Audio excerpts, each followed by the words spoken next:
நம்ம வைக்கிற எண்ணெய் கத்திரிக்காய் குழம்பு சக்தியும் சுவையும் நிறைந்த மாதிரி இருக்கிறதுக்கு தேவையான முக்கியமான பொருள்கள். வெல்கம் டு பவுன் ஃபுட்ஸ். நான் உங்கள் பவுன் அம்மா. பவுன் ஃபுட்ஸின் பாரம்பரிய உணவுகளும் பயனுள்ள மருத்துவ தகவல்களில் அந்த பொருள்கள் என்னன்னு பார்க்கலாம் வாங்க. கத்திரிக்காய்ங்க இந்த மாதிரி பிஞ்சா இருக்கணும், நல்லா கொழு கொழு கொழு கொழு கொழுன்னு இருக்கணுங்க, காம்பு வாடாமல் இருக்கணும். அப்போத்தான் இதைய நாளாக கீறி இதுக்குள்ளே நம்ம மிளகாட்டி அந்த கூட்டை வச்சு எண்ணெய்க்குள்ளே ஃப்ரை பண்ணி அதுக்கப்புறம் குழம்புக்குள்ளே போடுவோங்க. அப்போ வெந்தாலும் இந்த காம்பு தொப்பியோட்ட கண்டு வராமல் அப்படியே இருக்கணுங்க. அப்போத்தான் இதில் உள்ள சுவை நம்மளுக்கு சிந்தாமல் சிதறாமல் கிடைக்குமுங்க. அது கூட இந்த தேங்காய் நல்லா நெத்துக்காயாக இருக்கணுங்க. அப்போத்தான் இதில் உள்ள கொழுப்புகள் நம்மளுக்கு கிடைக்குமுங்க. கூட இந்த தேங்காய் எண்ணெயை பயன்படுத்திக்கணுங்க.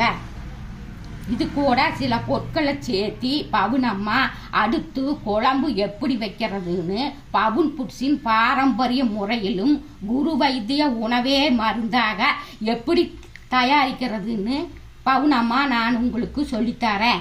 அதற்கு பவுன் ஃபுட்ஸை சப்ஸ்கிரைப் பண்ணுங்க, கூடவே வர்ற பெல் சிம்பிளை கிளிக் பண்ணுங்க, ஃபாலோ பண்ணுங்க, லைக் பண்ணுங்க. நல்லதுன்னு நினைச்சா 4 பேர்த்தோட பகிர்ந்துக்குங்க.